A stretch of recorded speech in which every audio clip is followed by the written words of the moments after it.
O que esperar de um canal de teologia quando Israel lança um ataque sobre o Irã? Nada? Explicações sobre escatologia? Talvez, mas o que eu vou me propor a fazer é algo um pouco diferente. O que eu quero fazer é explicar algumas das raízes religiosas do conflito, de uma abordagem de ciência da religião mesmo, que é um pouquinho mais próximo daquilo que eu sei. Então, o que você não pode esperar desse vídeo? Primeiro, previsões escatológicas. Segundo, previsões geopolíticas. Eu vou deixar geopolíticas, relações internacionais, para o pessoal da área, tá? Deixa eles discutirem. Mas de antemão, eu quero dizer o óbvio. Para não dizerem que eu não disse o óbvio, eu não vou correr esse risco. Então eu vou dizer o óbvio, tá? Israel tem o direito de existir, é um Estado que tem o direito de existir. O Hamas é uma organização terrorista. Israel tem o direito de se defender. A defesa de Israel, rapidamente, desde o atentado do Hamas, ganhou um status de limpeza étnica em Gaza. Vou repetir.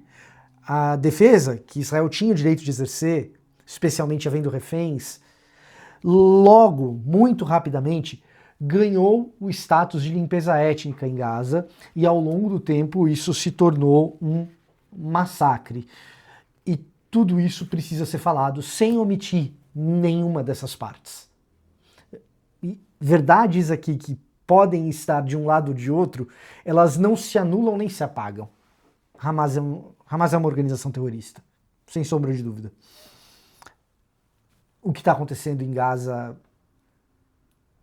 não dá para exprimir em palavras. O que eu vou me ater a dizer é massacre. Ponto. Dito isso, a gente precisa entender como a cabeça desses atores políticos e religiosos funciona.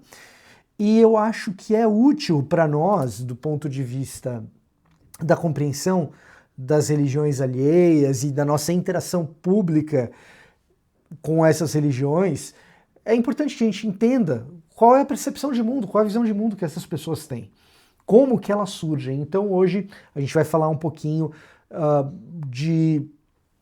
entre os muitos motivos que levam a situação a estar no conflito que está, a cabeça religiosa por trás de alguns dos eventos dessa situação de conflito. Se você não me conhece, olá, eu sou Victor Fontana, esse aqui é o meu canal.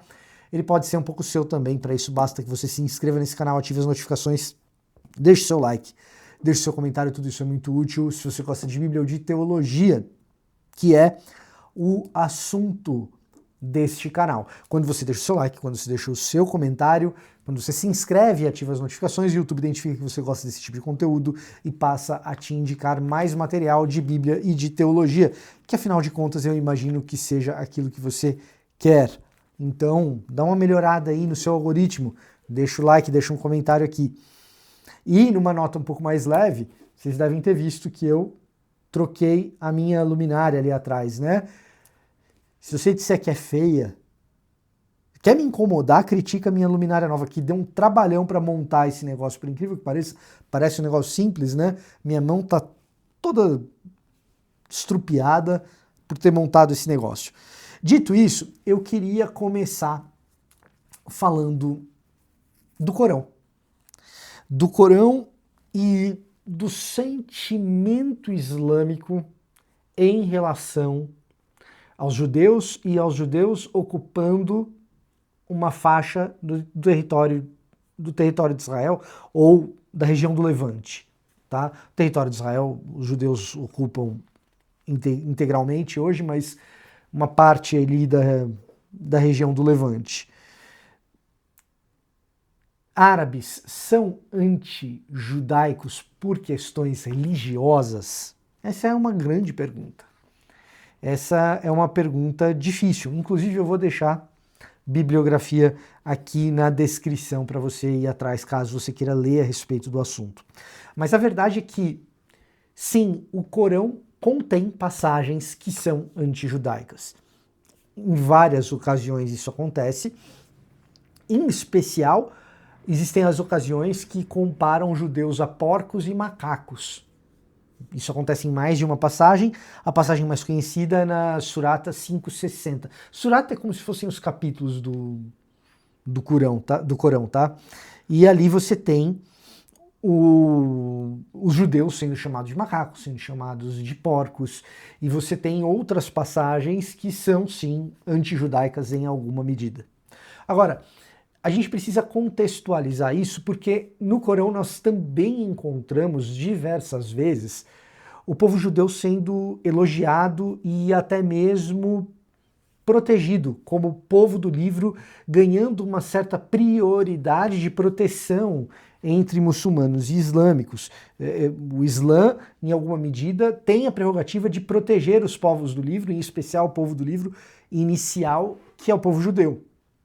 E isso na história efetivamente acontece. Judeus vão buscar uma melhor condição de vida durante a Idade Média entre muçulmanos, porque entre cristãos era muito complicado, era muito difícil para judeus durante a Idade Média, e eles buscam isso entre muçulmanos. Uma parte do acolhimento dos muçulmanos, embora a vida dos judeus não fosse perfeita entre muçulmanos também, mas uma parte desse acolhimento se dá porque o Corão tem lá as suas passagens que preconizam a defesa, a proteção de judeus. E como é que fica então essa coisa deles serem chamados de porcos, de macacos e de outras maneiras vilipendiados no Corão e ora protegidos? Como que isso fica? A gente entende isso quando a gente entende o momento no qual o Corão foi escrito e o momento no qual surge a religião muçulmana. A gente está falando dos anos 600 e 700 depois de Cristo, da Era Comum. O que significa que bem estabelecidas estão duas religiões monoteístas no norte da África, no Oriente Médio e na Europa. Que duas religiões são essas? O cristianismo e o judaísmo. Quando surge uma nova religião monoteísta abraâmica que reivindica a sua origem lá em Ismael, esse surgimento exige uma justificativa. Ué, por que eu vou ter uma nova religião abraâmica se já tem duas por ali? Por que essa nova terceira é a certa e essas duas são equivocadas? E quando você lê o Corão, você vai ver que, principalmente, o início dele, as 5 primeiras suratas, as 5 primeiras suras, são dedicadas a explicar ou a dar regras ao muçulmano praticante que o distinguem do cristão e do judeu. O cristão e o judeu aparecem muito no Corão nas 5 primeiras suratas. Bastante. E geralmente com a seguinte conotação: olha, esses povos do livro são rebeldes, eles não seguiram a vontade, a verdadeira vontade de Deus. Geralmente associando judeus à idolatria, fazendo uso da Bíblia hebraica, do nosso Antigo Testamento, nós que somos cristãos. O Corão ele faz uso das histórias narradas no nosso Antigo Testamento para mostrar que judeus ao longo da história foram idólatras e por isso eles não são o verdadeiro povo do livro. Essa é uma das grandes teses do início do Corão. E cristãos, por sua vez, rejeitam a lei dos judeus e, portanto, rejeitam a Deus. Portanto, precisa de um novo povo que seja verdadeiramente adorador do verdadeiro Deus e que abrace a lei. A tônica do Corão nos primeiros capítulos navega muito por isso. E ao navegar dessa forma, ela vilipendia tanto judeus quanto cristãos. E é nesse contexto que judeus são chamados de macacos e porcos. Entretanto, em diversas outras passagens, mesmo nesse início, qual deve ser a postura ética do muçulmano frente a um judeu, frente a um cristão? Não é uma postura bélica, não é uma postura beligerante, é de proteção e de uma proximidade que os alerte do erro, porque eles também são povos do livro, então eles estão mais próximos da gente, pensando como muçulmano aqui, cristãos e judeus estão mais próximos da gente do que aqueles povos que nem do livro são. Então, o Corão ele apresenta essa ambiguidade no tratamento de judeus e de cristãos. Olha, Eles são terríveis, eles são idólatras, eles deixaram a lei de lado, eles abandonaram Deus, eles são rebeldes. Entretanto, eles devem ser tratados com respeito. Mais ou menos isso, tá? Aí você pode ler o Corão também e verificar o que eu estou dizendo. Você não vai ler em árabe muito provavelmente, mas existe aí na internet versões traduzidas. Eu não leio árabe, eu li em inglês, tá? Então, você pode você mesmo fazer essa consulta e verificar se o que eu estou dizendo faz sentido ou se não faz. Tá lá, tá bom? Então, dizer que o árabe, quando se torna islâmico, e os outros povos que vão se tornando muçulmanos, por causa do Corão, se tornam antissemitas ou antijudaicos, é contestável, até porque antijudaísmo e antissemitismo é muito mais antigo do que a existência do islamismo. Então, será que é por causa do Corão? Se existe esse sentimento antijudaico, existe mais por causa do Corão, ou simplesmente porque esse sentimento antijudaico era generalizado na Idade Média, e talvez eles até fossem menos do que os outros. Aliás, a evidência histórica parece apontar nessa direção. Tá? Então, agora, que tem um sentimento antijudaico entre povos árabes e islâmicos não árabes da região do Oriente Médio, isso é difícil de negar. Quem conhece esses povos e conversa com esses povos sabe que esse sentimento está lá. Agora, esse sentimento também está lá por causa dos conflitos atuais? Claro que isso também influencia. Mas dentro do componente religioso da coisa, existe um elemento que é frequentemente ignorado nas discussões geopolíticas, num erro tremendo. Porque muito do que acontece hoje é decorrente desse elemento religioso. E que a gente precisa saber da existência dele para que a gente possa entender como conversar com essas diferentes tradições e eventualmente pensar em soluções, se é que existem soluções possíveis para a situação tal qual ela se encontra hoje na região do Levante. Região do Levante, obviamente, você sabe, né? Aquilo que está compreendido no entorno do Jordão, Cisjordânia, Transjordânia, é banhado pelo mar Mediterrâneo ali, certo? Beleza? Que componente religioso é esse? É o componente que forma o princípio de jihad, ou esforço, ou luta islâmica, que está também no Corão. Ou melhor, que tem as suas bases no Corão, mas se desenvolve num contexto pós-corânico. Se você for pensar no trecho do Corão em que a base da jihad é mais clara, o trecho está na Surata 2, 190 a 191, em que a tese é reagir, combater aquele que nos combate. E reagir e combater aquele que nos combate significa matar quem te persegue, matar quem invade a tua terra. Guarda isso que a gente vai retomar daqui a pouco, tá? Mas o princípio básico da jihad no Corão é um princípio de defesa. No Corão. Pós-corânico a gente já vai explicar, tá? Mas religiosamente falando, no Corão, o princípio de jihad é um princípio de jihad defensiva. Isso excluindo a questão de jihad menor e maior, que eu vou tratar daqui a pouco também. Mas qual que é o lance? O lance é, você foi invadido, alguém te atacou, em nome de Deus se defenda. E mate quem te ataque. E a frase é, porque a perseguição é pior do que o homicídio.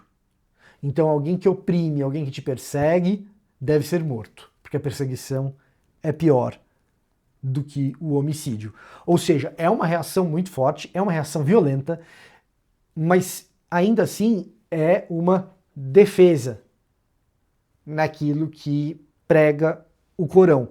E mais, essa defesa deve ocorrer sem que haja uma transgressão. Porque transgredir é ainda pior do que perseguir.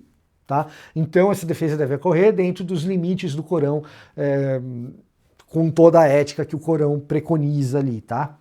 Basicamente essa é a ideia. E está excluído a ideia de ataque peremptório, a ideia de ataque inicial dentro do Corão. Entretanto, depois que Maomé morre, o islamismo vai se expandindo e debaixo do califado Rashidun ocorre a expansão militar do islamismo no Oriente Médio, na África, na Europa Oriental. E essa expansão ela é militar e em confrontos com outros impérios, o Império Bizantino no início, em grande medida, região da Turquia.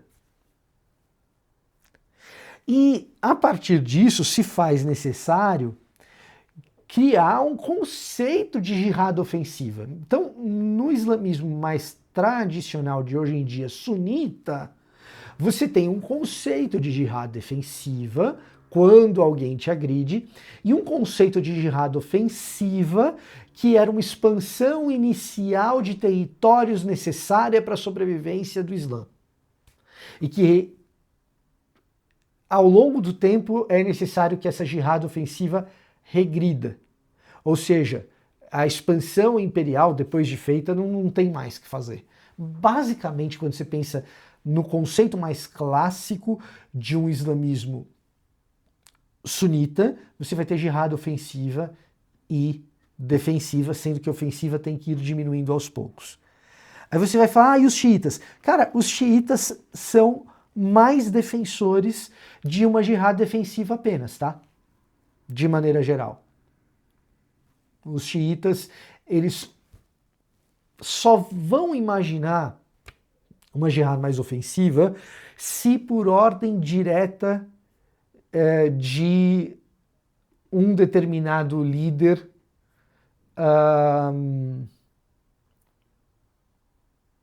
de um imã, tá? Que tem a legitimidade para ordenar aquilo, mas é absolutamente algo excepcional. No contexto xiita vai ser basicamente defensivo, tá? Evidentemente a gente não tem só esses dois grupos hoje em dia, sunitas e xiitas, existem outros, mas antes eu quero falar que dentro desses dois grupos, a maioria das pessoas que são fervorosas e religiosas, elas acreditam em jihad menor e jihad maior. Sendo que o esforço, a luta, a jihad maior é a luta interior, é a luta interna. Jihad mais elevada e mais nobre é aquela que eu travo, que eu luto contra mim mesmo. E a jihad defensiva contra outras pessoas, ela é uma expressão menor da religião, menos nobre, menos cara, somente em último caso, somente se necessário. Entretanto, os grupos extremistas islâmicos não são necessariamente subordinados a ordens tradicionais daquilo que é o islamismo sunita ou xiita. Grupos radicais são grupos radicais. E eles se apropriam da linguagem da jihad ofensiva para se fortalecerem e pautarem aquilo que fazem. Os grupos extremistas, eles entendem que o Ocidente é um mal que deve ser ofensivamente combatido e que a expansão islâmica inicial não tem motivo para ser parada. Então, basicamente, você tem uma mentalidade ainda, num certo sentido, imperialista, em que pese não haver império. Por isso que são grupos terroristas. Se eles estivessem nas mãos impérios, eles estariam travando guerras tradicionais. Eu ainda tenho que mencionar o islamismo místico, o sufismo, que vai defender que só a jihad maior é a que conta. Então é uma coisa exclusivamente espiritualista, tá? Então, o islamismo ele é complexo, ele tem todas essas nuances, inclusive no que diz respeito à jihad. Agora, no nosso caso, que é a questão de Israel, é necessário ter em mente que na ótica árabe, e presta atenção porque daqui a pouco eu vou fazer uma diferenciação entre árabes e persas, tá? No Oriente Médio você tem islâmicos árabes e persas também. E ao redor do mundo você tem islâmicos de uma série de outras etnias. Aliás, no Oriente Médio tem também outras etnias, mas majoritariamente árabes e persas, tá? Ao redor do mundo você vai ter paquistaneses que são islâmicos. Dentro da Índia você tem indianos que são islâmicos. O maior país de população islâmica do mundo é a Indonésia, que não tem nada a ver com árabe nem com persa. Mas, de maneira geral, assim, no Oriente Médio, vamos falar de persas e árabes. Do ponto de vista árabe, o que está acontecendo desde 1948? Do ponto de vista árabe, você tem a entrada de judeus tomando território ou terras na região do Levante com a criação do Estado de Israel e, portanto, instalando uma situação permanente de jihad defensiva. Sacou qual que é o problema aqui? Então, além do componente econômico, além do componente social, além do componente simplesmente de você morar num lugar e de repente você vê que seu vizinho é de outra etnia, ou você vê que todos os seus vizinhos venderam suas casas para um judeu, para além dessas questões que são importantes, existe uma percepção religiosa, sagrada, do texto sagrado, que é a seguinte: se houve agressão, eu tenho que matar. E isso faz com que uma solução de dois estados tão sonhada, durante tanto tempo trabalhada, mas que a gente nunca chegou a concretizar, ela talvez tenha sido sempre, desde sempre, um projeto sem futuro. Um projeto impossível, porque desconsidera o fator religioso, a menos que apostasse-se que na região de Israel todo mundo ali fosse adotar uma visão mais modernista ou mística do islamismo, o que é pouquíssimo provável, o que é muito ingênuo. E as lideranças israelenses não são ingênuas. Então, o clima de tensão que as lideranças israelenses sempre tiveram com palestinos na região de Gaza e da Cisjordânia é uma situação de tensão por um ceticismo de que algum dia seria possível uma solução de dois estados. E hoje essa solução realmente parece muito distante. Aí o que o Ocidente faz em relação a isso? Bom, em grande parte a questão religiosa, que muitas vezes é negligenciada, que as pessoas não explicam, que você olha para a televisão, que você ouve os caras falando, ninguém fala de Corão, ninguém fala de imã, ninguém explica essas questões religiosas, é muito raro. É precisamente essa questão religiosa que, em grande medida, torna tudo muito difícil. Muito complicado. Dá para fazer? Talvez dê. Tinha que dar. A gente tinha que encontrar uma maneira de fazer a tal solução de dois estados. Mas o fato é que a população árabe, de maneira geral, não apenas a Palestina, mas a população do entorno do Estado de Israel, vê Israel como inimiga. Por uma questão econômica, sim. Por uma questão cultural, sim. Por uma questão social, sim. Mas fundamentalmente por uma questão religiosa. E por uma questão hermenêutica. Diferentemente do texto bíblico, do Novo Testamento, do Antigo Testamento, da Bíblia hebraica, que contém narrativas, poemas, às vezes a voz direta de Deus falando, leis. No Corão, é a voz de Deus falando diretamente o tempo todo. Então tem uma ordem de Deus. Você foi agredido, revide. E aí toda a discussão está em convencer a população árabe de que Israel não agrediu em 1948, que é algo que eu acredito que, de fato, a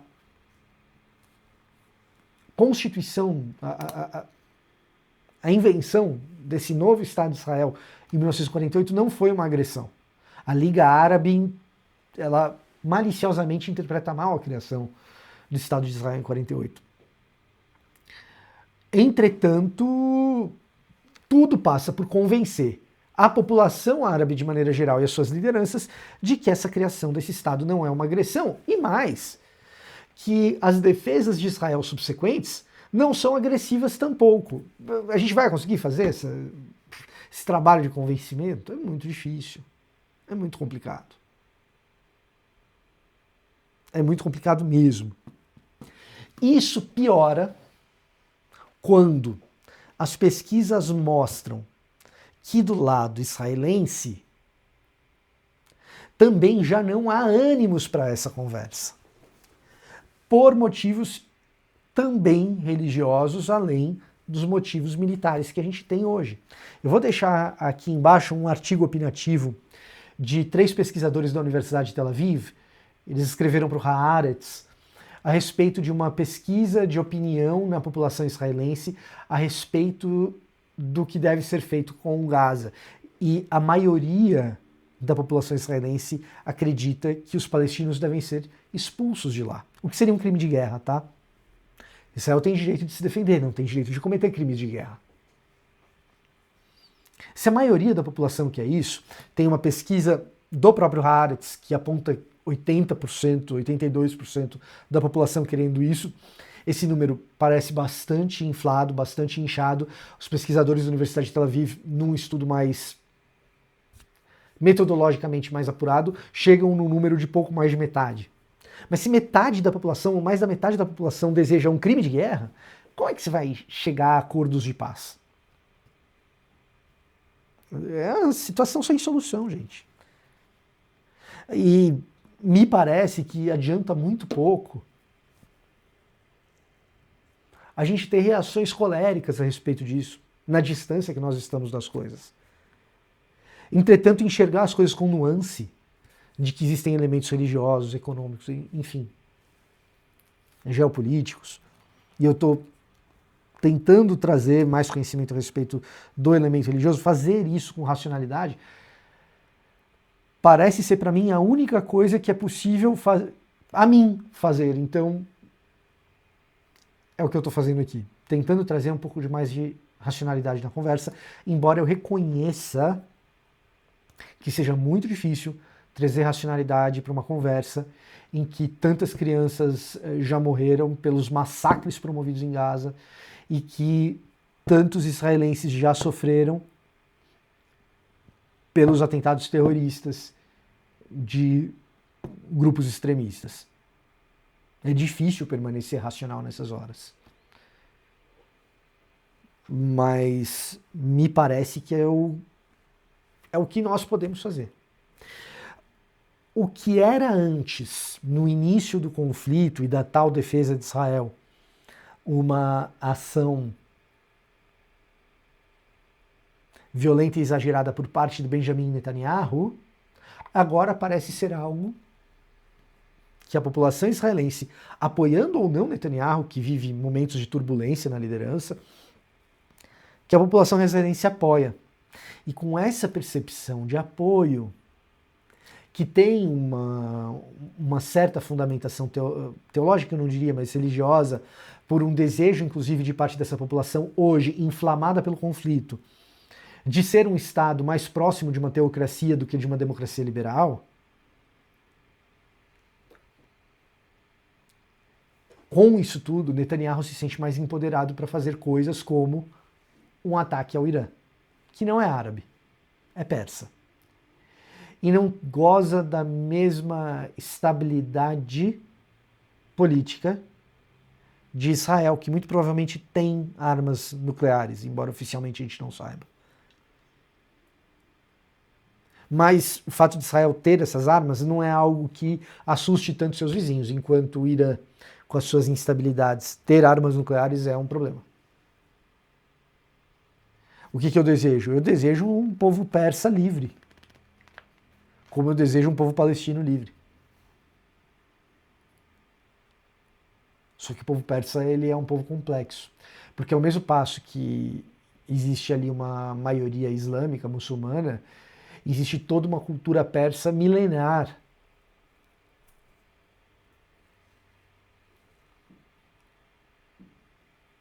Não é uma brincadeira fácil. E em nome de popularidade, Bibi, Benjamin Netanyahu, faz este ataque. Popularidade essa que ele precisa por ser ele alguém bem complicado com a justiça.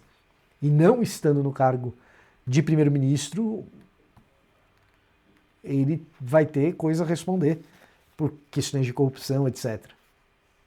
Então faz-se o uso da religião para manobrar pessoas e para os inocentes morrerem, entendeu? Se a gente puder resumir toda essa história é a religião sendo usada para que nós pensemos justificativas para a violência contra o outro. E isso já foi na cristandade, e isso já foi na história do Islã, e hoje nas mãos de Netanyahu. Essa é a história. Essa é a questão. Um homem tentando se manter no poder e usando o ódio para isso. Complexo, né? Difícil. Um canal de teologia e de Bíblia só tem uma coisa a fazer nesse caso.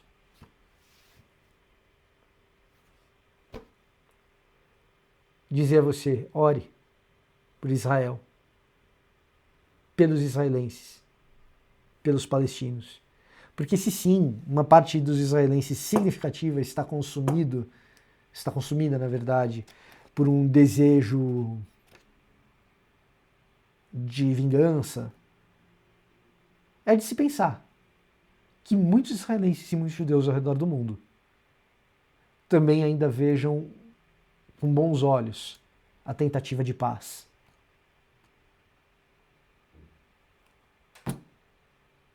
É um assunto triste. Vai dar em Terceira Guerra Mundial? E a Rússia nessa história? Aí vocês escolham os canais de geopolítica que sejam mais palatáveis à preferência de vocês. Eu vou ficando por aqui. Até a próxima.